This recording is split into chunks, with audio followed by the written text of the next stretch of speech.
pretexto do assalto aos aposentados. Enquanto o Brasil tá difícil para uns, para outros, tá uma moleza que só. Mas enfim, vamos lá. Eu tenho que até falar devagar, né? Pra eu não me perder na curva. Vamos começar já com essa linda pérola do ministro Carlos Lupe, um aliado histórico do Lula, porque é um aliado histórico da esquerda. É o cara que, inclusive, herdou o PDT do Brizola, né? Então, Lula, parabéns aí pela sua escolha. Lula e Lupe. Olha só, ambos com a letra L. Aí tá ali, ó, Globo News. O ministro da Previdência, Carlos Lupe, admitiu em entrevista a jornalistas na terça que sempre soube das fraudes no INSS, principalmente por conta das denúncias que chegavam por meio das plataformas do Instituto. Eu achei curioso isso, né? Sempre soube. Eu sabia de tudo. Vamos aqui ouvir. Surpreendido com volume disso. Porque sabia que tinha uma denúncia aqui, outra colagem, sempre soube fingi que vinha um triciclo que denunciava isso, a gente recebia queixa, a própria plataforma do INSS aparecia algumas pessoas se queixando. Agora, nesse volume, nesse quantitativo, uma organização, uma quadrilha verdadeira, eu tomei conhecimento agora, eu acho que estou pode continuar. Surpreendido com volume disso. O áudio também é ruim porque tá um barulho de fundo, né? Mas você vê. A Globo cortou esses 21 lindos segundos para nós. E vamos falar mais da Globo. Olha quem tava lá.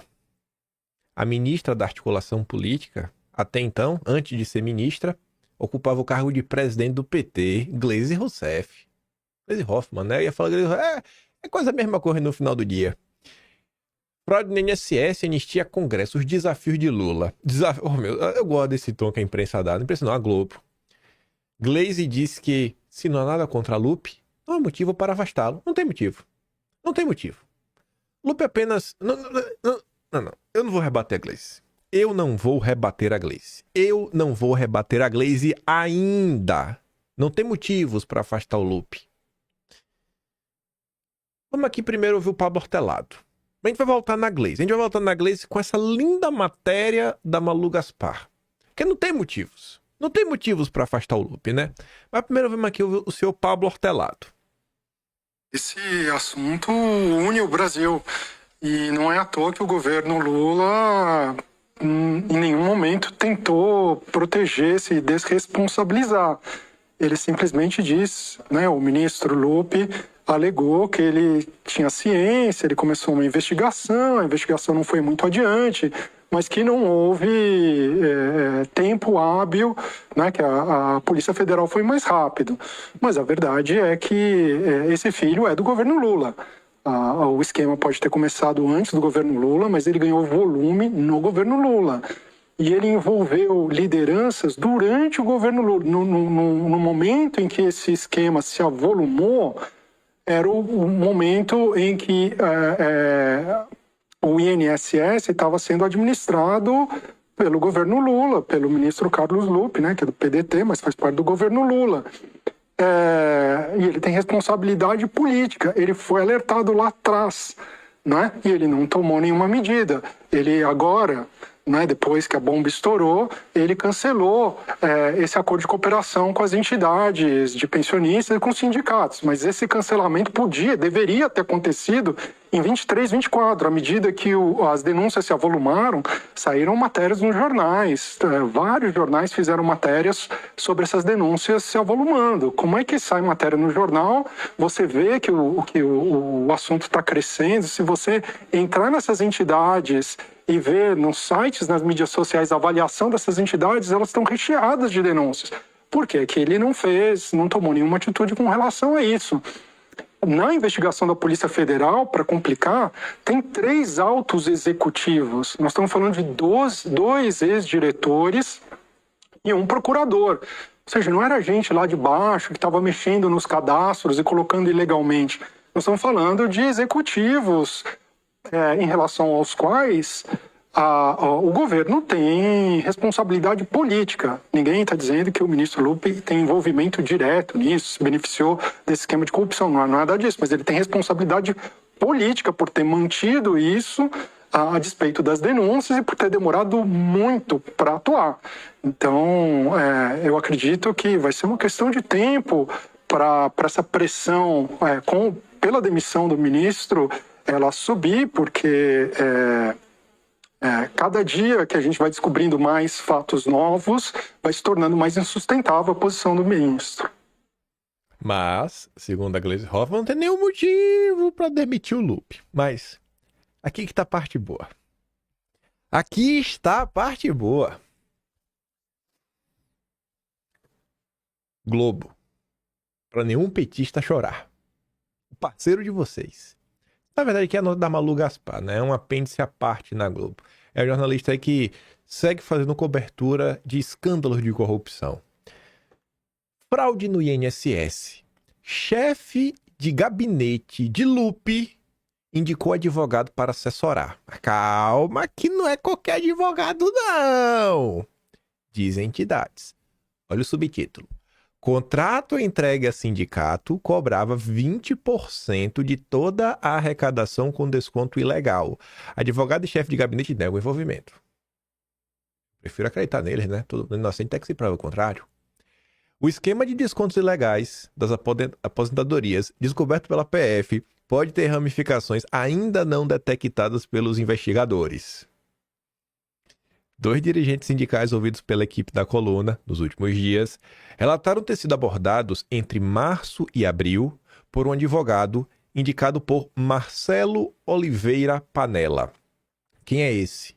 Chefe de gabinete do Lupe e, tem mais, que teria exigido a contratação de uma consultoria como condição para a inclusão das entidades no cadastro de autorizadas pelo INSS a fazer os descontos. Tá vendo aí, ó? Se você quer ser incluído, né, para ter o cadastro, lá, o acordo, né, os ACTs da vida, se você quer, tem um advogado bom aqui, tem um advogado que presta uma ótima consultoria para vocês. Mas quem é Marcelo Oliveira Panella? Como é que ele chegou ao cargo, né, de chefe de gabinete do Lupe?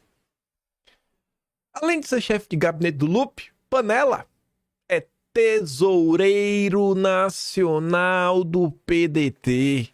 Cargo que está numa disputa, assim, destrutiva do bloco da Gleisi Hoffmann versus o bloco do Edinho Silva, com Lula levando a Gleide, que é a tesoureira nacional do PT, para o Vaticano.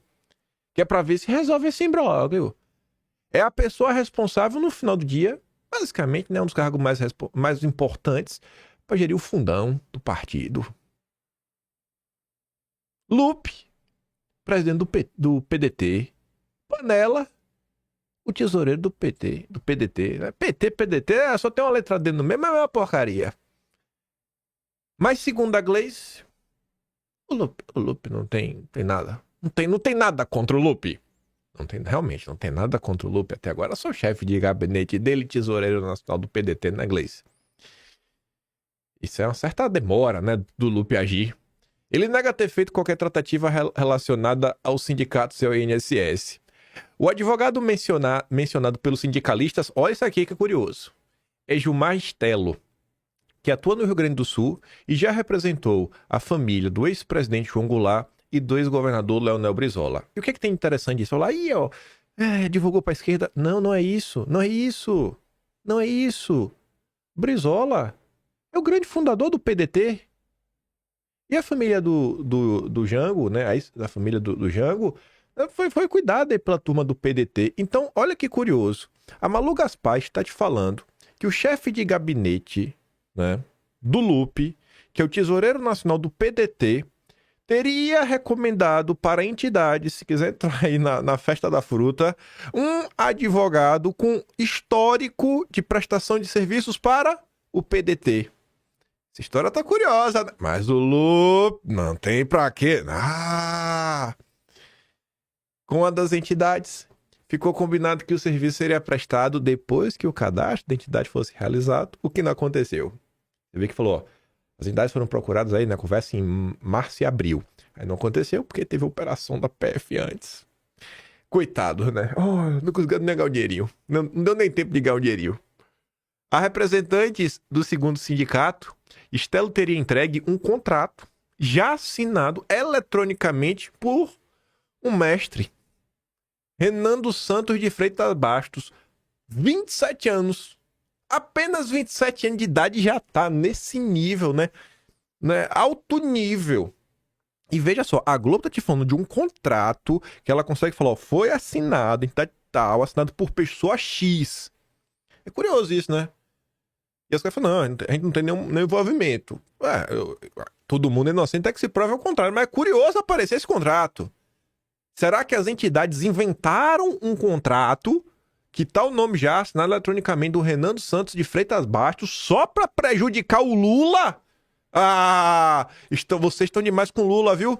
Lula é inocente. Lula é inocente. Uma pergunta aqui antes de prosseguir. Olhando pro Lupe. Vamos olhar aqui pra cara do Lupe, né? Você vê o Lupe, parece aquela criança que quando a mãe foi fazer banana amassada, amassou ele. Não na banana, né? Atrapalhou. O bicho é feio. Meu Deus do céu. Eu ia perguntar quanto o Lupe cobra pra assustar uma casa de 7 quartos. Mas hoje em dia tá difícil ser uma casa de 7 quartos no Brasil, né? E se for uma casa de 7 quartos, considera um bilionário e aí ninguém tem medo do Lupe. Aí é até amizade. Agora, olhando pra cara do Lupe, só uma pergunta, não tem nada a ver com o caso atual. É só, assim, o julgamento diante da beleza dele. Um homem bonito desse, será que tem cara de quem faz delação? Só uma pergunta, viu? Mas vamos lá, vamos voltar. Vamos voltar. O documento ao qual tivemos acesso, quem? Malu Gaspar e a equipe lá, né? Foi o Jonas Heller, foi o Johan Heller, né? Johan, sei lá. Previa, olha só, o pagamento de 20% de tudo que o sindicato apurasse, com desconto associativo à consultoria São José. Segundo o relato do sindicalista, a promessa era que, uma vez feito o acordo, a entidade passaria a receber os nomes dos novos aposentados registrados pelo INSS para incluir entre os seus associados. Imagina, o cara vai lá, se aposenta e chega lá, ó, esse cara que acabou de se aposentar, ó, bota no teu cadastro. O contrato, porém, não menciona nem o fornecimento de listas, nem comissão por intermediação, e sim, aspas, prestação de serviços de informática e tecnologia da informação. O sindicato não fechou o negócio. Pouco tempo depois, foi realizada a operação da Polícia Federal sob o esquema de descontos ilegais de aposentados e a negociação não andou. Aí veja, além do próprio Renan Bastos, que é sócio dessa consultoria, consta no cadastro da empresa na Receita como contato da São José o e-mail de outro advogado. Então você vê o Estelo, o primeiro advogado ali que aponta, tem vínculos históricos com o PDT, aí tem o Renan e tem outro nome, Sidney Tavares Medeiros, que vejam só, foi candidato a deputado estadual por qual partido? O PDT. Enquanto vai no Instagram, foto com o Lupe, com o Ciro Gomes, que tá no PDT, com o Antônio Neto, que é o quê? Presidente do Diretório Paulista do PDT. Mas o Lupe não tem nada a ver com isso, né? Com certeza. Todo mundo é inocente até que se prove o contrário. Segundo o relato dos sindicalistas à coluna, eles estavam tendo dificuldades em obter o aval para seus acordos de cooperação técnica, ACTs. Lembra da matéria de ontem do Metrópolis? O filho, né, que falava que o escritório do filho de um atual ministro do Lula foi contratado exatamente para lidar com essa questão, né? Parte administrativa, os ACTs, né? Tem muito advogado bom na praça. Eu não sei porque essas entidades não conseguem. Essas aqui não são boas. Essas não são boas. Enfim, que na prática serviriam para autorizar as entidades a descontar mensalmente do benefício dos aposentados o pagamento por serviços como seguro de vida, auxílio funeral e outros. Foram, então, procurar ajuda do chefe de gabinete de Lupe para pedir a liberação de seus acordos. Panella teria recomendado que procurassem o Estelo.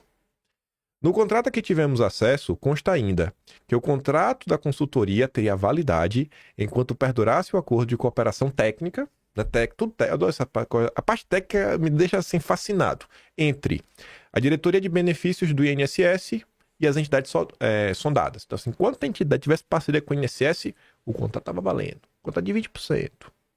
20%. O documento prevê ainda a confidencialidade absoluta, mediante pena de rescisão e o emprego da mais moderna tecnologia existente no mercado para a concretização dos objetivos propostos. Não sei o que é isso, mas achei engraçado, né? Contrato de confidencialidade. Olha só, um contrato... Não é curioso isso? De prestação de serviços de informática e tecnologia da informação. Rapaz, deve ter contratado o hacker.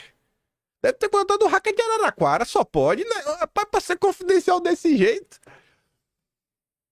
Mas, gente, como a Malu Gaspar fez questão de destacar, né? Aqui no subtítulo logo, ó. Advogado e chefe de gabinete negam o envolvimento. Nega, que com certeza é um factoide. Tudo isso daqui para prejudicar o Lula. Mas vamos lá. Aí, diante disso e muito mais, começa a crescer na sociedade um sentimento muito bonito em busca de uma CPI que a oposição já protocolou. A oposição já tá querendo, né? Resta saber se o Hugo Mota vai colocar, né, para avançar ou não.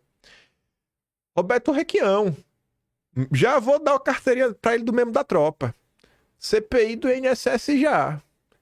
Eu tô na dúvida se o Requião... Eu acho que ele em algum momento foi pro PDT. Não sei se ele atualmente tá no PDT. Ele era do PT no passado, saiu do PT. Acho que ele foi pro PDT. Mas tá aí, cobrando CPI. Se o Requião quer uma CPI, por que a gente não vai querer, né? Aí, a Globo News entra em campo. O que a Globo vai fazer? Tentar proteger o Lula. Lindenberg. CPI pode impedir investigação aprofundada.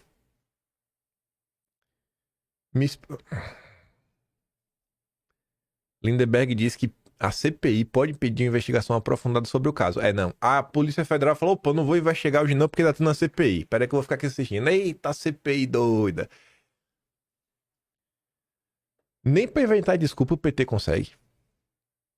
Mas a Globo, obviamente, né, não vai questionar o Lindenberg de onde ele tirou essa informação. O importante é tentar iludir. Quem assiste a Globo já não pensa. Então, qualquer coisa que colocar, né, qualquer desculpa já tá valendo. A CPI, né, vai atrapalhar a polícia. Será? Lula determina intervenção no INSS e governo age para retirar assinaturas de apoio à CPI. Qual foi, Lula? O governo está preocupado com o impacto político do escândalo e age para dar uma resposta rápida. Além disso, o Palácio do Planalto avalizou uma operação para convencer deputados de partido da base a retirar as assinaturas de apoio à abertura de uma CPI do INSS. Aí você tem que se perguntar o seguinte: 135 assinaturas. E aí tem os deputados que são do partidos que integram a base do Lula. Não, faz uma operação, né? Olha só. Por que Lula iria avalizar uma operação? Operação. Se fosse só pro Lindenberg, que eu leio do PT, e a Gleisi chegar pro deputado e falar assim, deputado, poxa, não faz isso, é ruim pro Brasil, vai atrapalhar as investigações da PF. Lula precisaria avalizar? E será que a Gleisi e o Lindenberg chegam assim, deputado, não faça isso, né? Meu Deus, a polícia não vai investigar. Tu acha que isso convence um deputado, em especial os do Centrão? O que será que vai ser essa operação, né? Abafa a CPI. Olha, não sei, né? Será que vai ser aquela operação assim, olha, se você tirar a assinatura, eu te dou um cargo, alguns cargos, né? Tá precisando de... Como é que vai ser? Porque, para precisar avalizar uma operação de toda essa preocupação do governo Lula, envolto escândalo atrás de escândalo, popularidade derretendo a Globo sem conseguir sustentar o governo, fico me perguntando, né? Como vai ser essa operação? E como vai ser o processo de convencimento dos nossos ilustres deputados do Centrão? Vamos ver, né? Vamos ver aí nos próximos dias. O deputado Maurício Marcon, que é de direita, comenta assim, ó. Nenhum deputado do PT, PCdoB, PDT e do PSOL assinou a CPI do roubo de dinheiro dos aposentados. Como diria aquele ditado, quem não deve não teme. Lista nos comentários. E aí o Brau fala o seguinte, rapaz, porque os petistas dizem isso, né? A culpa é do Bolsonaro, mas a esquerda não quer investigar. Tem que ser um absoluto idiota para acreditar nessa corja que não perdoa nem o dia dos aposentados. Aí a turma recuperou... Oh, não, peraí, ficou fora de ordem. Peraí que ficou fora de ordem. Quer dizer... Não ficou fora de ordem, não. Ficou fora de ordem, não. Vai fazer sentido. Meu erro vai fazer mais sentido lá na frente mesmo. Tinha uma postagem que eu queria botar na sequência, mas coloco depois, né? A culpa é de Bolsonaro, enfim. No vídeo de ontem, comentamos aqui sobre uma thread do Dom Lancelotti, que de forma antidemocrática resolveu ir atrás de quem são lá as pessoas que foram alvos aí da Polícia Federal. Eu vou só relembrar algumas coisas que nós comentamos ontem, aqui, né, matéria da CNN, quem são os servidores suspeitos de participar do esquema bilionário. E aqui os executivos da autarquia. Os executivos do INSS, a começar pelo Stefanuto. Hoje eu coloquei até uma setinha. Stefanuto, quem é? Esse foi indicação do Lupe e era o presidente do INSS. Beleza. E com isso, a turma tá querendo livrar o Lula do escândalo para falar que o problema é do Lupe. Beleza. Aí ontem a gente mostrou também que o Giovanni, outro executivo aí, esse, você vê, 2015, estava sendo nomeado. 2015 é o governo Dilma. 2023, ele volta. E aí tem mais postagens ligadas a ele. Mas é um cara que, em 2015, já estava na máquina. Já estava no núcleo duro do petismo. Não era até do Gabas, né? Então, talvez o Lupe só acatou uma indicação do PT. Porque se o cara já estava no governo do PT, não é simplesmente indicação do Lupe. É indicação do PT. Aí, esse aqui a gente também comentou sobre ele antes, né? Ontem. O André Paulo Félix. Vamos chamar só de André. Não, Fidelis. Vamos chamar Fidelis. André Fidelis. André Fidelis, desde 2004, já tinha cargo no governo Lula. Então também não é indicação do Lupe. É alguém que historicamente tem ligações com o PT. Historicamente tem ligações com o PT. Né? Porque o Carlos Gabas também já estava... Aí você pergunta, né? O que o Carlos Gabas já não aprontou nessa vida? E aí até o cara que... Enfim, que faz a assinatura dele aqui, a nomeação dele, né? Tava lá na época lá, quem assinou a nomeação do cara que fez essa nomeação foi o Disseu. Enfim. Aí, dos 5, a gente tinha comentado sobre 3 ontem, faltava 2. Perdoa aqui meu dedo. Eu não vou contar pra vocês o que aconteceu, porque tem gente que quando você conta, sabe, você sente a dor. Eu sou dessa pessoa. Então eu não vou contar pra vocês o que aconteceu com o meu dedo. Mas tá aqui, ó. Meu Deus. Eu sabia que aconteceu o que aconteceu com o meu dedo. Eu sabia e eu fui e... aconteceu. Quero nem lembrar. Enfim. Aí faltava 2 pessoas. Vou usar essa mão que tá boa. 2 pessoas. Virgílio Antônio Ribeiro de Oliveira Filho. Quem é esse? Será que é só indicação do Lupe? Ou será que alguma pessoa que é mais uma pessoa com vínculos históricos com o PT? Pois bem. Virgílio Antônio Ribeiro de Oliveira Filho, governo Lula! Lula 2. Portaria de 26 de fevereiro de 2008. Rapaz, que viagem, viu? Vejam só. E a portaria é assinada por quem? Pela Dilma. Em 2008 teve concessão de gratificação concedida por Dilma, enquanto chefe da Casa Civil. Vejam só. Em 2025 está sendo acusado pela PF de ter recebido 11,9 milhões de empresas investigadas. Rapaz. E esse aí, procurador. O mesmo procurador que aparece na matéria da CNN do recurso impetrado aí no TCU para meio que a coisa não suspender a confusão. Virgílio Antônio Ribeiro de Oliveira Filho também estava na máquina durante o governo Dilma I. Trabalhou no Lula 2, trabalhou no Dilma 1. Tá ali. Virgílio Antônio Ribeiro de Oliveira Filho. Quem assina essa é o Garibaldi Alves Filho. Né? Tá ali. Em 2011, foi nomeado por Garibaldi Alves, ministro da Previdência Social de Dilma, né, para coordenador geral de PAD. O secretário executivo da Previdência Social era Carlos Gabas, sob o comando de Garibaldi Alves. O Virgílio, também no governo Dilma I, em 2012, foi designado para a presidência de comissão de PAD por Carlos Gabas. Olha a assinatura do Gabas. Olha o nosso amigo Carlos Gabas. Virgílio Antônio, também no governo Dilma I, agora em 2014. E aqui, como consultor jurídico, ele firmou um termo técnico, um termo de compromisso, que quem assina junto com ele, Gabas, o André Fidelis, que também tá aí. Olha só, enfim, e o ministro Garibaldi Alves. Então, assim, dos cinco bonitões, 5 bonitões também aqui, já volto por Vigílio, 4. Quer dizer, tá faltando um ainda. Tá faltando o Jucimar, tá? Eu já falei que os de 5, 3 tem vínculos históricos. Eu tô adiantando as coisas. Ainda no governo Dilma II, em 2015, foi designado como membro titular da Câmara de Recursos da Previdência Complementar pelo Carlos Gabas. Então, ali, né? Mais uma indicação, mais um carguinho que ocupou na era Dilma. Então, desde o governo Lula II, ele estava lá. Então, não é alguém que chegou agora. Não é só uma indicação do Lupe. E como a imprensa disse, né? Como é que a Malu Gaspar escreveu? Eu gostei da forma que ela colocou, assim, que sobre a dimensão. Cadê? Aqui, ó, o esquema de descontos ilegais descoberto pela Polícia Federal pode ter ramificações ainda não detectadas. Ramificações, né? Realmente, tem pessoas aí que fizeram parte da administração Lula, desde o Lula 1, realmente pode ter as suas ramificações, que não é só indicação do Lupe. Lembrando que o Lula está atuando para abafar a CPI. O Lula que quer investigar a origem das coisas. E o último, Jucimar. E esse aqui tem uma coisa curiosa sobre ele. Governo Lula 3.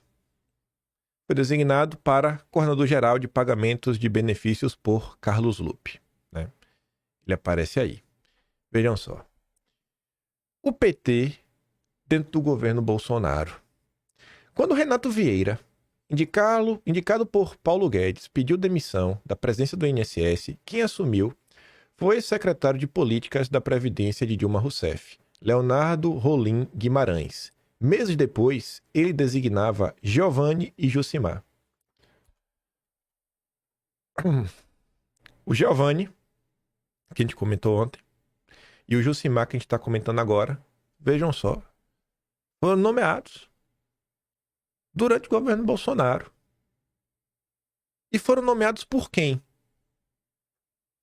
Pelo ex-secretário de Políticas de Previdência da Dilma, que assumiu quando o indicado de Guedes pediu demissão do INSS. Mas veja que coisa. Então, é um cara que você mais uma vez vê que tem ligações com o PT. E o PT falando que começou, não era Bolsonaro, realmente não era Bolsonaro, né? Você vê, o cara lhe pediu demissão, entrou um cara que era da Dilma, inclusive colocou, né, deu cargo para quem tá agora na confusão. Será que o PT realmente vai querer dizer que começou não era Bolsonaro? Porque tem os petistas aí, né? Realmente os petistas que tá... Os petistas, né, ele faz o L, ele realmente tava ali desde 2019. Né? Se bem que é 2021. Que curioso. O PT bem dentro do governo Bolsonaro, governo Dilma 1. Leonardo José Rolim Guimarães, né, que... Bati no meu dedo. Ele teve ali a nomeação dele, né, na época do cargo, em 2011, assinado pelo Palocci. E acabou assumindo, em algum momento, o INSS durante o governo Bolsonaro. O PT muito dentro do governo Bolsonaro. Em 2017, por mera coincidência, Leonardo José Rolim Guimarães participou de seminário do PT na Câmara sobre Previdência Social. Esse que é o cara aí que nomeou, para não falar o nome errado, o Jucimar. O que é que tem a mais para falar nisso daqui? Hoje é fácil, porque hoje a coisa já passou, né? Hoje olhando para trás. Mas hoje, gente, olhando para trás, eu tenho uma visão um pouco mais crítica da turma liberal, do núcleo liberal do governo Bolsonaro. O governo Bolsonaro, olhar ele como se fosse um bloco monolítico, você não vai entender as coisas. Você tinha pelo menos o grupo liberal, você vai ter o Guedes, Roberto Campos Neto, o Montezano e outros nomes ali que rondava, né? Você tinha o Mansueto, que depois foi pro BTG. Você tinha o Centrão. Você tinha os militares. E mesmo os militares não eram um grupo monolítico, também tinha suas divisões internas, pelo menos duas alas diferentes. Você tinha a ala ideológica. Você tinha os lavajatistas. Você tinha os concursados, que já tá na máquina. Então, você tinha pelo menos 6 grupos diferentes. Na pior das hipóteses, tinha 6 grupos diferentes. Porque dentro desses grupos ainda tinha as divisões entre si, gente que não se bicava. Tinha gente que tava ali só porque, sei lá, conhecido da família, porque para cargo de indicação tu vai colocar alguém que tu conhece de longa data, sei lá, por exemplo, o Jorge, que tava lá, que depois o Bolsonaro até indicou pro TCU. Talvez seja um exemplo desse grupo. E olhando para trás hoje, eu vejo, e eu vejo outro nesse ponto, que além de não ter tido um olhar talvez crítico o suficiente, a falta desse olhar pode ter inclusive atrapalhado o próprio governo Bolsonaro. E eu cito Sérgio Moro como exemplo. Moro já estava aprontando tinha muito tempo. Assim, Moro aprontou no segundo mês de governo, já nomeando Helena Zabó, mas teve que voltar atrás depois do pessoal colocar pressão em cima dele. Mas Moro já estava colocando pressão, muita coisa estava acontecendo. Depois da demissão dele, saíram notícias, inclusive, falando que Bolsonaro tentou demitir Moro anteriormente, mas faltou uma certa força política, porque perante aí parte da população, né? Se Moro fosse embora, o governo acabava. Tanto que quando Moro se demitiu, o que teve de grande jornalista da direita, 25 anos de experiência, 12 livros publicados, irmão banqueiro, nossa, chorando, o governo acabou, it's over, não tá no gibi. Realmente teve isso. Então, assim, olhar para a coisa e entender que o governo eleito é o presidente eleito. O presidente não sai. Durante 4 anos, o presidente não sai. Ministro está aqui hoje, amanhã ele pode ir embora. E não só porque ele foi demitido pelo presidente, e se ele ficar puto da vida, falar, não quero mais. Não quero mais. Agora o presidente não. Durante 4 anos, o presidente vai estar ali. Então, tem um olhar mais crítico para a coisa e saber apoiar. Cara, você elegeu quem? Você elegeu o presidente. Então deposite um voto de confiança, porque é o cara que realmente está com a visão macro do governo. É o cara que... Porque o ministro da pasta, ele vai dialogar com outras pastas, mas não vai dialogar com todas as pastas. Mas cabe ao presidente da República realmente ter o panorama, não só das pastas, mas da percepção da sociedade, o lidar com a população. Trazer aqui um exemplo da questão dos liberais do governo. Quem está falando desse cara aqui, né? Porque acabou assumindo em determinado momento. Acabou assumindo. E eu acho que você vai entender que não tem como o governo... Bolsonaro vai ficar checando todas as indicações. Não, todas. O celular tá na conta do Guedes. O governo começou, Bolsonaro tinha uma promessa. Abrir a caixa preta do BNDES. Quem foi que assumiu da presidência do BNDES inicialmente? O Levi.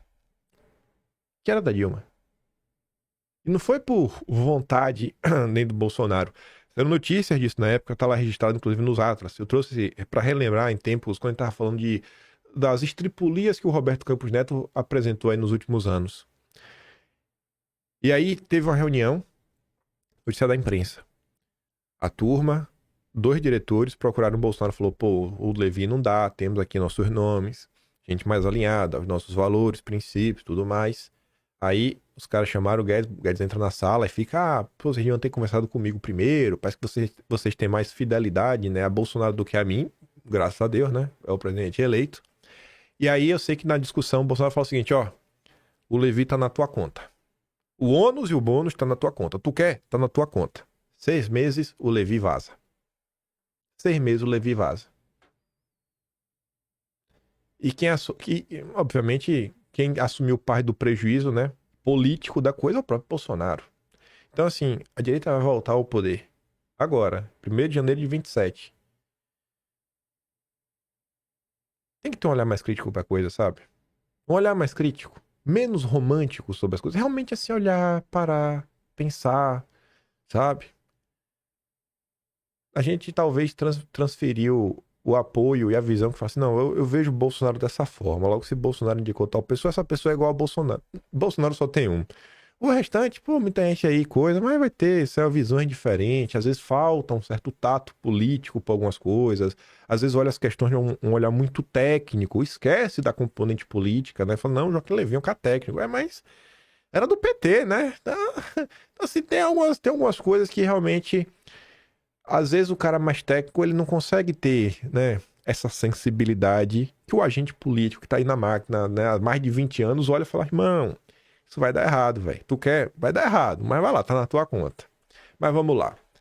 Voltando pro governo Bolsonaro, comentamos ontem que com 18 dias de governo, o governo apresentou a MP 871, que inicialmente obrigava a revalidar anualmente esse desconto. Aí teve modificação no MP para colocar para 3 anos, depois as entidades entraram em campo para tirar a revalidação total, falando que ia prejudicar os aposentados. E eles até celebraram isso em 2022. A gente mostrou tudo isso ontem. Aí a PAN aqui encontrou essa linda postagem da Elisiane Gama, senadora da base governista lulista. Ao contrário do que dizem, a MP 871 não combatia as fraudes no INSS.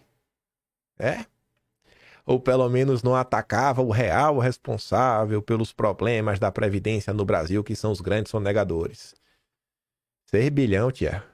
6 bilhão. 6 bilhão, tia. E aí, fia? E aí, dona Elisiane? Envelheceu bem, né? Aí ali a lista, ó. Os senadores que votaram contra a MP 871 que combate fraudes no INSS. Essa postagem aqui, na época, foi feita pelo Carmelo Neto. Tá aqui o marca d'água. Jaques Wagner, do PT. Humberto Costa, do PT. Elisiane Gama, que é a PPS, né, que é Cidadania. Ângelo Coronel, que viria a ser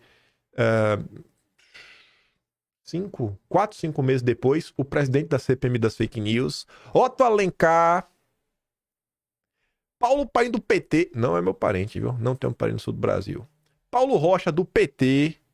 Randolph. Renan Calheiros. Rogério Carvalho, do PT. Vital do Rego. E a Zenaide. Olha só, né? Era do PL na época. Envelheceu bem, né? Envelheceu bem. Mas o PT disse que quer investigar. Desde o início, desde o governo Bolsonaro. Devia começar a investigar de antes, né? Porque parece que desde 2016 tá essa confusão rolando. Eu achei linda essa matéria da revista Exame. Sindicato do irmão de Lula bateu recorde de arrecadação com descontos de aposentadorias. Vamos investigar tudo, né, Lula?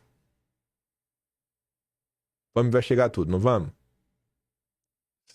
Sem passar a mão na cabeça de ninguém.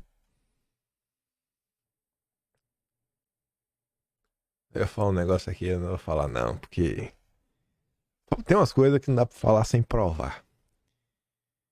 Governo ensaia deixar a conta bilionária da corrupção do INSS pra quem? Pro aposentado. Você realmente tá entendendo. Mas é que pro aposentado, ele vai deixar pro povo pagar no tempo do adeus dará. As discussões ainda estão acontecendo nos gabinetes em Brasília, mas o governo ensaia deixar a conta da corrupção do INSS e transformar num daqueles precatórios que os aposentados lesados pelo esquema jamais receberão. Vira precatório aí, judicializa aí e em determinado momento paga. Até porque precatório, né? Se tiver que pagar por agora, o judiciário já falou que não entra no teto de gasto, né, no arcabouço fiscal, então tá de boa, fica fora do teto. O Haddad disse hoje que não pode vir do orçamento o dinheiro para compensar o rombo. A orientação do governo é reparar o dano que foi causado, mas a maneira de fazer não foi formatada. Pede pro Supremo, Haddad, que dá um jeito fácil aí. Abrir um crédito extraordinário. Padrão no Brasil é só uma canetada democrática, dá tudo e ninguém vai questionar. Ninguém vai questionar. É o tribunal máximo, não tem nem pra quem recorrer. Tá bom pra vocês? O povo rouba e no final que vai pagar são vocês, através de impostos. O povo rouba, assim, alguns roubam e o povo roubado é que paga. Esse é o Brasil. Aí hoje, 1º de maio, um dia lindo, rapaz. Que inclusive mostra que o PT não representa mais, né, os trabalhadores, mesmo sendo o Partido dos Trabalhadores. Lula evita ato público 1 ano após o 1º de maio esvaziado para evitar novo constrangimento. Auxiliares o aconselharam a não comparecer às manifestações promovidas pelas centrais sindicais para não se expor ao constrangimento de um eventual fiasco. Nos bastidores, ministros admitiram ao Estadão que a esquerda não consegue mais mobilizar número suficiente de trabalhadores para encher um local público. Aí você pode perguntar, mas será que o ministro realmente falou com o Estadão? Será que foi ministro de esquerda? Bom, essa matéria não cita nome de ninguém, né? Mas graças a Deus, ontem, a Folha de São Paulo fez uma nota que vai na mesma linha para mostrar que o Estadão não está mentindo. Esquerda tenta blindar Lula por ausência no 1º de maio, crise do INSS e fracasso de reforma. Grupos evitam críticas a Lula para resguardá-lo após semana de crises sucessivas. Aí tá ali, ó. A Folha, o deputado federal Arlindo Chinaglia, que já presidiu a CUT em São Paulo, disse que não é bom pegar uma figura do tamanho do Lula e levá-lo a um ato esvaziado. O presidente nacional do PT, o senador Humberto Costa, admitiu que a dificuldade de mobilização tem preocupado a esquerda e que possivelmente o evento de São Paulo também será esvaziado nesta quinta. Lula fugiu. Lula fugiu porque Lula não coloca ninguém na rua. A Globo abafou isso durante toda a campanha de 2022.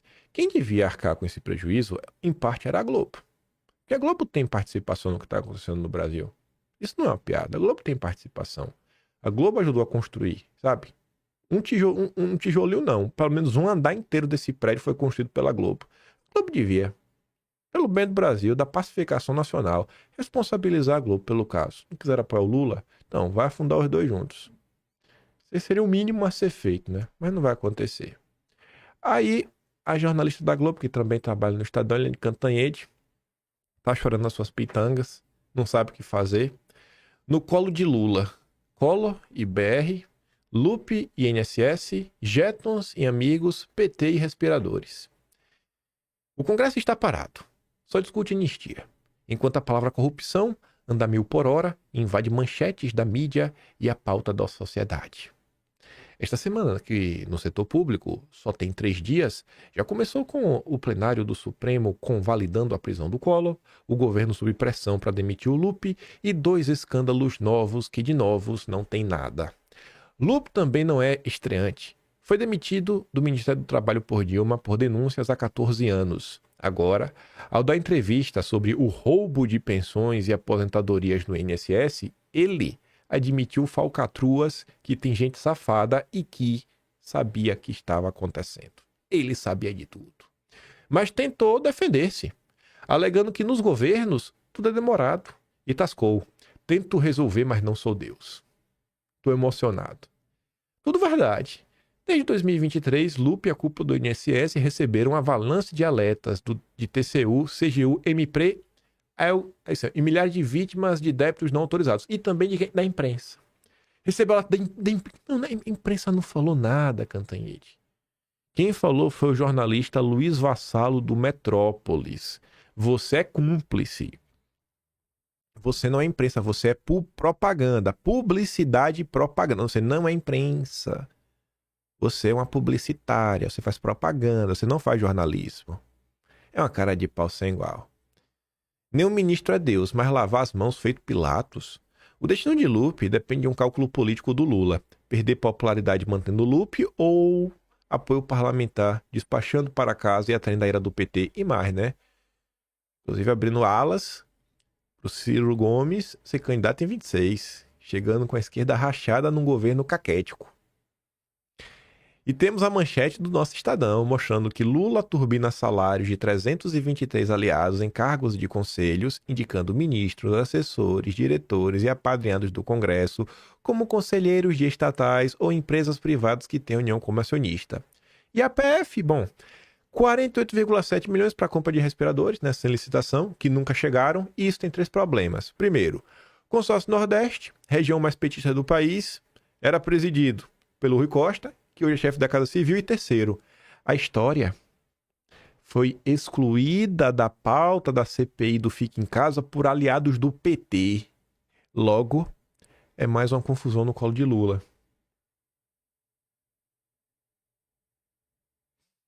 Pois é, né? Deixa eu ver se eu faço aqui uma matéria da época aí dos aliados do Lula. Cadê? Por aqui é...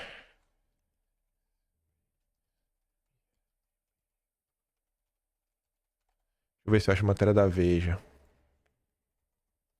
Veja. Ah, achei já.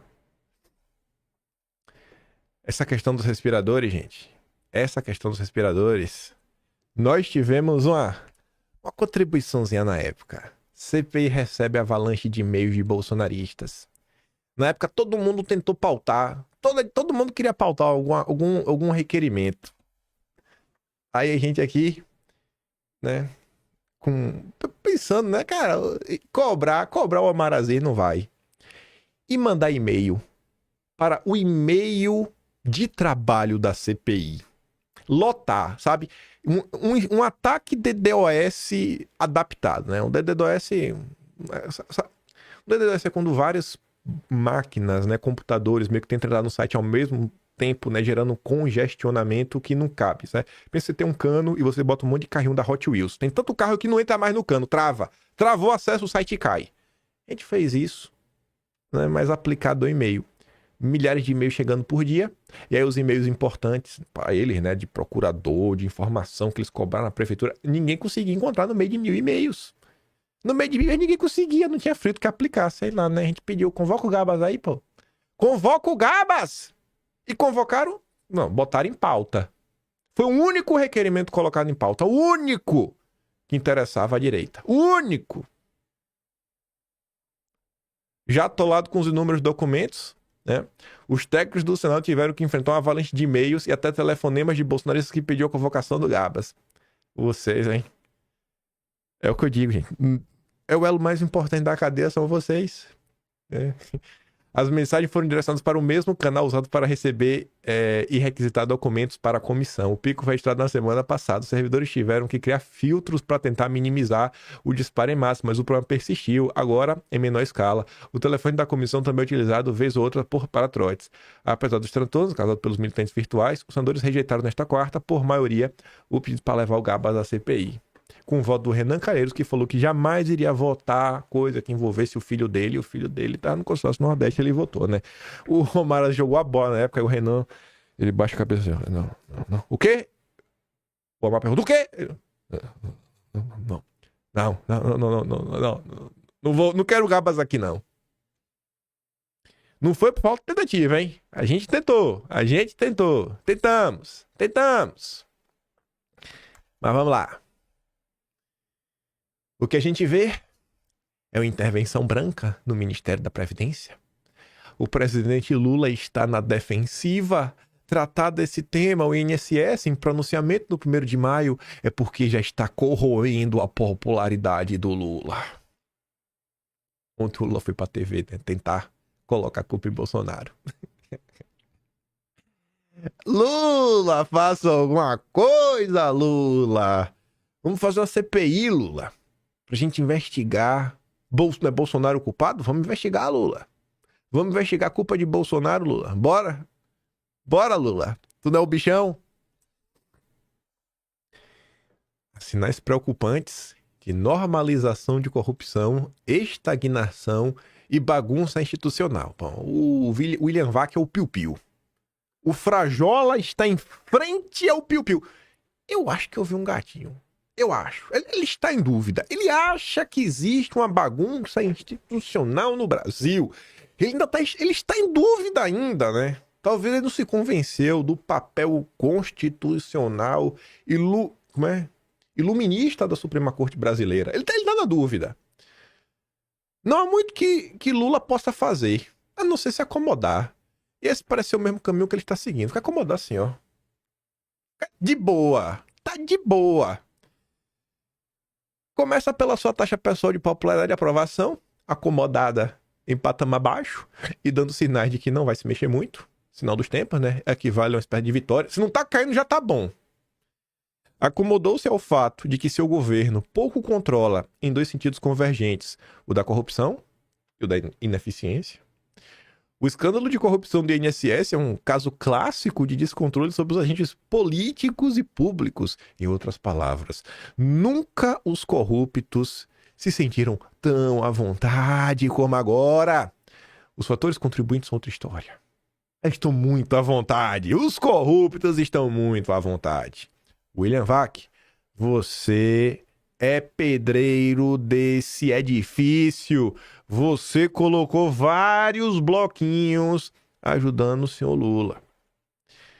Lula acomodou-se ao fato de que Legislativo e Judiciário reduziram os poderes do Executivo a um ponto inédito na história dessas instituições.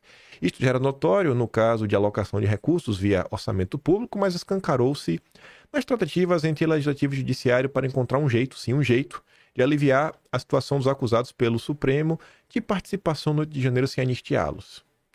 Isso daqui, para mim, vai além. Não é que o Lula se acomodou diante desse cenário. O Lula não trabalha. Lula não trabalha. O Brasil não está sendo governado pelo Lula desde janeiro de 2023. A pergunta é, quem que está governando o Brasil? Bom, tem forças diferentes em áreas diferentes.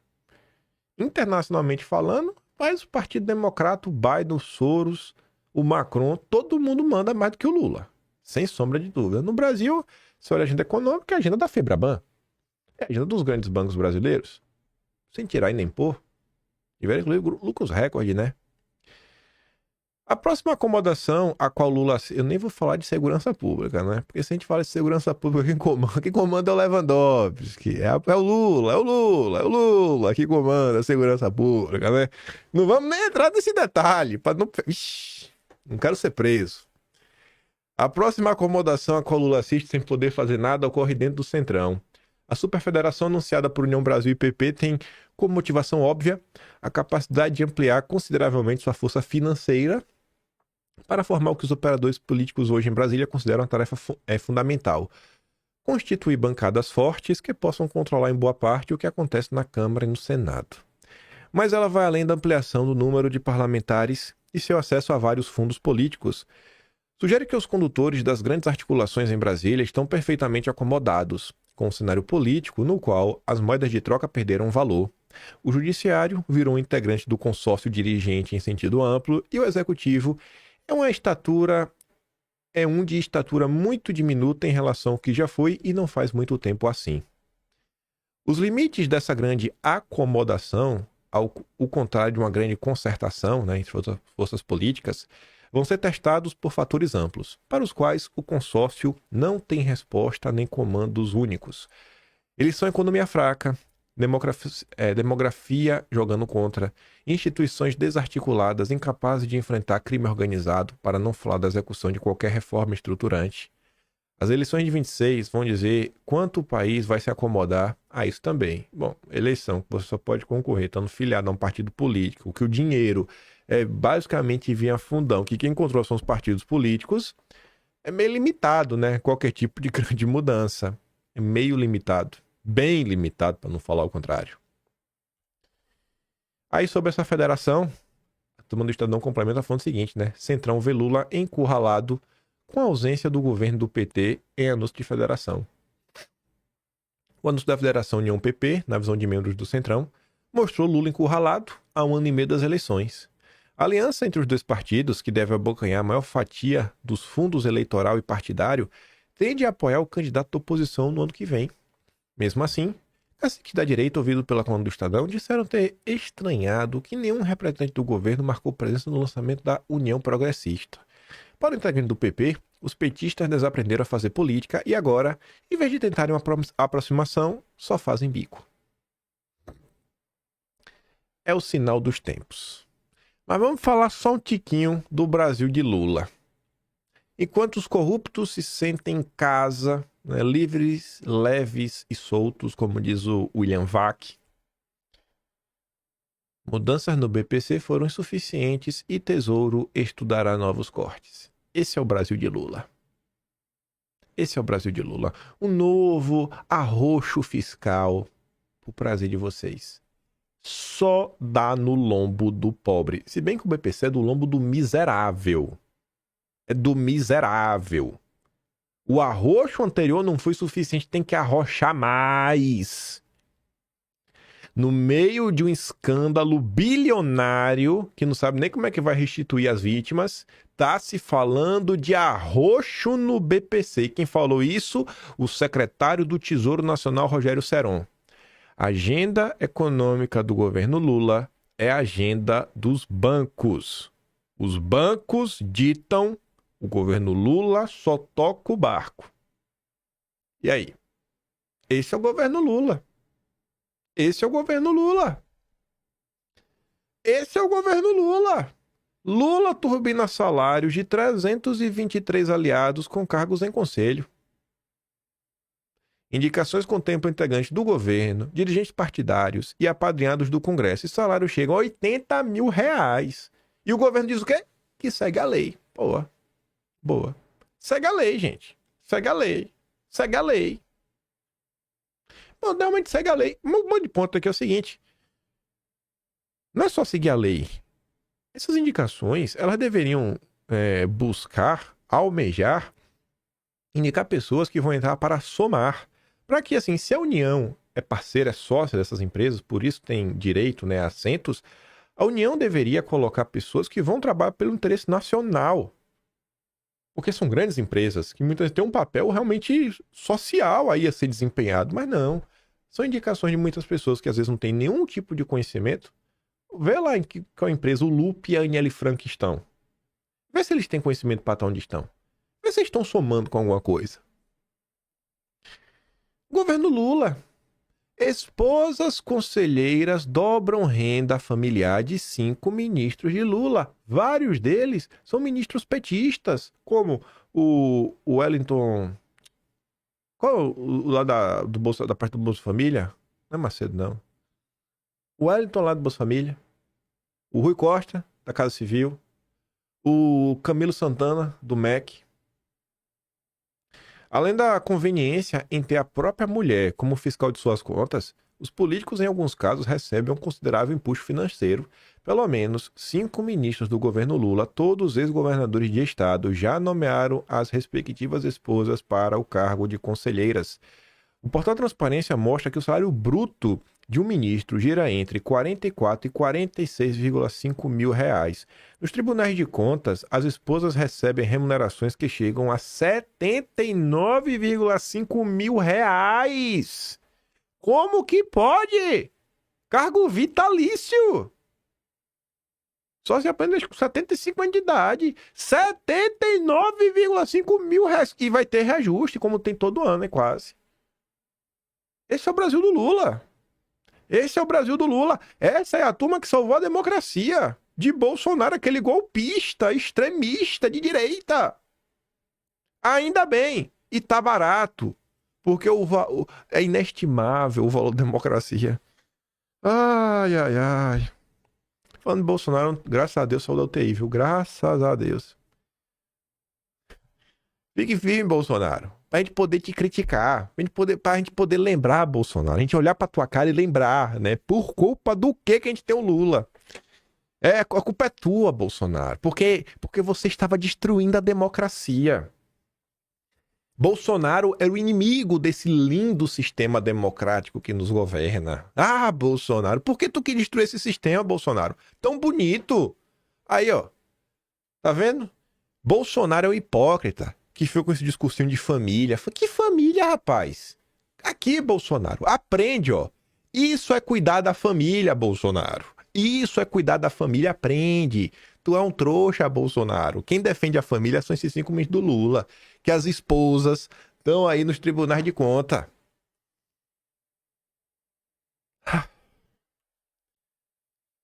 Aí, só quem tá falando de dinheiro, né? Com 99 mil por mês, o procurador disse que super salário é mentira. Ó, o pessoal diz que tem uma maldição aí, que quem deseja algo ruim a Bolsonaro se dá mal, viu? A galera aí já bateu as botas, viu? Fui falar mal de Bolsonaro, bati o dedo na mesa. Bolsonaro, pô, tava brincando, pô. Tava aqui sendo irônico, Bolsonaro. Rapaz, o carro é meio instantâneo, viu? Não vá brincando. Vai, essa turma que desejou pior a Bolsonaro, vários já passaram desse pra melhor. Já que tá falando do nosso poder judiciário, né, que salva a nossa democracia todos os dias, STJ institui a semana de sessões virtuais e facilita agendas de ministros no exterior. Seminário do OAB com 20 ministros do Supremo, STJ, TCU e TSE será em Madrid. Mas vamos mais um pouquinho. A coisa tá difícil pra você? Tá difícil pra você?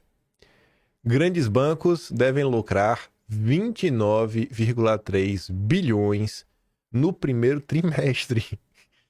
Lucro. Segundo a tabelinha ali, o Itaú lidera com 11 bilhões, o Banco do Brasil com 9, o Bradesco com 5,4, Santander 3,7. O Banco do Brasil lucrando com 9. E nossos amigos liberais ainda falam que o Banco do Brasil tem que ser privatizado para aumentar a eficiência. Deve ser para lucrar mais do que o Itaú. Tá lucrando pouco. A gente tem que vender o Banco do Brasil para o André Esteves. Garanto que Ciro Nogueira vai nos ajudar. Vamos vender para o André Esteves. Agora a gente tem que obrigar a ser um consórcio do André Esteves com a família Moreira Salles. Os Moreira Salles saem de perto do Itaú. Os Moreira Salles vende a parte dele lá no Itaú. Ou deixa só um lá, mas não vai mandar em nada, né? Só pra falar, ainda estou aqui. Só pra ele poder falar, ainda estou aqui. Né? Ele tô aqui no conselho, mas não manda nada. E aí, a gente criou um novo CNPJ no Brasil, um trust. Um nome bonito, né? Que a gente já teve até CP no passado, o História do Petróleo. Criou um trust. Os Moreira Salles com André Esteves. Pra vender o Banco do Brasil, porque tá lucrando pouco. Aí você pega aqui o Santander, né? Vou ler o comentário do Renato. Santander lucrou 27% a mais no primeiro trimestre de 2025. Foram 3,8 bilhões em apenas 3 meses. Dá quase 1,3 bilhão mensal. Num país onde o povo parcela até fiado. Pergunta sincera. Algum empresário comum, vocês trouxas, ineficazes, vocês aí que não leram Adam Smith, vocês viram aí alguém que vocês conhecem com faturamento crescendo 30% de um ano para o outro? Cresceu 30%. Algum comerciante de bairro conseguiu respirar no meio desse cenário? Improvável, porque no Brasil, sob o governo Lula, o roteiro é conhecido. Expansão de crédito que sufoca não liberta, inflação reembalada para parecer inofensiva, juros mantidos no alto para frear o consumo dos pobres e os bancos sempre celebrando mais um trimestre de euforia contábil. Isso não é gestão econômica, é projeto deliberado de empobrecimento. Agora, Renato, aqui tem uma fake news. Tenho que lhe corrigir. Juros mantidos no alto. Não tem nada mantido. Aqui não é o governo Lula, que é o governo da acomodação. Os juros estão subindo. Não minta, Renato. Você, tá vendo? Você mesmo. E é uma postagem injusta, porque você postou isso aqui no dia 30 e aqui é no dia 29. Então foi horas depois. Horas depois, você esqueceu do que você postou. Não mantém os juros altos. Estão aumentando os juros cada vez mais. E o Galípolo sinaliza nova alta de juros na próxima semana. Mais uma. O presidente do BC declara que taxa Selic ficará em patamar restritivo suficiente para a inflação convergir à meta. Isso aí. E não reclame. Não reclame. Não reclame. Não reclame. Né? Principalmente se você é um conservador nos costumes e liberal na economia. Graças ao nosso Banco Central independente. Taca os juros no pobre, deixa tudo caro, destrói o poder de compra, enche os bancos de lucro e pronto. Inflação do Lula, volta à meta. Esse é o Brasil. Aí você vê aqui a preocupação dos bancos, né? Banco consulta cliente sobre a ação de Dia das Mães. Data que pode ser sensível para algumas pessoas. Em um e-mail enviado na semana passada, o Banco Inter os convidou a optar pelo recebimento da mensagem do tipo, sinalizando que elas podem ser sensíveis para algumas pessoas. O Dia das Mães está chegando e sabemos que esse momento pode ser sensível para algumas pessoas. O Banco Inter da Rafaela, essa grande CFA, grande analista lá no Twitter, super liberal na economia. Nossa, meu Deus do céu, ela leu Adam Smith, ela leu Hayek, ela leu Mises, sabe? Ela é a favor de privatizar tudo. O BTG até adquiriu uma parcela aí do Banco Inter. Adoro a Rafaela Vitória. Nossa, que mulher genial. Nossa, sou fã dela. Já trouxe as portas dela recentemente. Parabéns. Parabéns, Banco Inter. Estou assim, com meu coração tocado. E essa nota, obviamente, falando de banco, né? O que eu sempre falo para vocês, na coluna de quem? Do Lauro Jardim, o porta-voz do mercado financeiro. Enfim, tem mais coisa pra gente comentar, mas não vou comentar hoje, como senadores que retiraram a assinatura de apoio à CPI do Banco Master. Então vou só falar, seu Cleitinho e Carlos Viana. Cleitinho, a gente vai falar sobre isso com calma depois, mais umas besteiras. Eu queria falar mais do Brasil do Lula, como é que anda, né? Enfim. Mas por hoje, que o principal é o INSS, a gente falou. Agora calma. Não vai embora ainda não. Gente, ontem teve audiência do Glenn Greenwald, da Comissão de Segurança Pública, falou coisas... Meu Deus, viu? Só digo isso. Não dá nem tempo de comentar, porque não dá pra deixar os aposentados, né? Assim, na mão. A gente não pode deixar o governo Lula passar batido. Mas tem sobre isso. Matérias envolvendo absurdos do caso de Bolsonaro, a defesa tentando ter acesso às provas irrestritas. Mais coisas ligadas à nossa linda democracia, pele da anistia. Tiveram umas coisas também sobre Bolsonaro, movimentação de direita, 2026. Mas sequer tem tempo. Não é pra falar que não, porque aqui, assim, ó, aqui seria a última notícia do vídeo de hoje. Se eu passar pra cá, ó. Peraí. Tem Miriam Leitão, tem o negócio do Estadão, tem o Ruizão, tem Renato, tem o Jacques Wagner de Janeiro. Érica Rizzo tem várias coisas que nem tá em ordem. Tem um negócio lá do Canadá, IBM, aqui um comparativo China, Estados Unidos, Brasil. Aí tem isso aqui eu nem terminei porque tem mais coisa pra pegar, que é o Marcelo Rubens Paiva que deletou a conta dele do Twitter. Aí tem a questão da Copa do Mundo, camisa vermelha. Nossa, aí aqui Jorge Batista com suas grandes empresas, uma coisa pra falar. De Bolsonaro, a intimação de Bolsonaro do TSE na UTI que ele recebeu. Enfim, tem tanto. Só pra mostrar aqui pra vocês. É o que eu digo. Todo dia tem mais assunto do que dá. E olha que eu tento, sabe, abordar os assuntos assim, da mais diversos. Eu fico de cara, né? Esse é o Brasil do Lula. Sabe? O Lula está me impedindo de falar da nossa linda democracia. Mas não é, é porque não dá tempo. Já tá aqui 1h07, meu Deus. Lula. Pelo amor de Deus, Lula, deixa a gente falar, velho. Assim, vamos parar de escândalos de corrupção, porque tá assim na sequência. Lula, dá uma pausa, Lula, pra gente. Deixa, Lula. Me dá um tempinho pra eu voltar a falar de anistia. Tu tá me atrapalhando, Lula. Os escândalos de corrupção, tá tendo muita coisa, escândalo do INSS.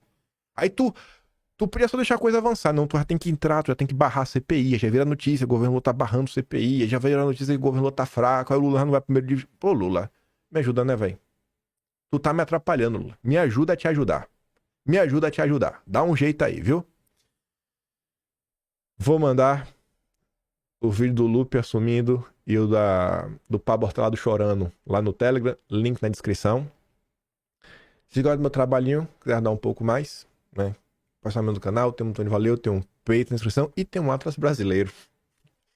Me perdoa, Lula. A gente vai ter que registrar tudo isso, né? Mais um escândalo a ser registrado.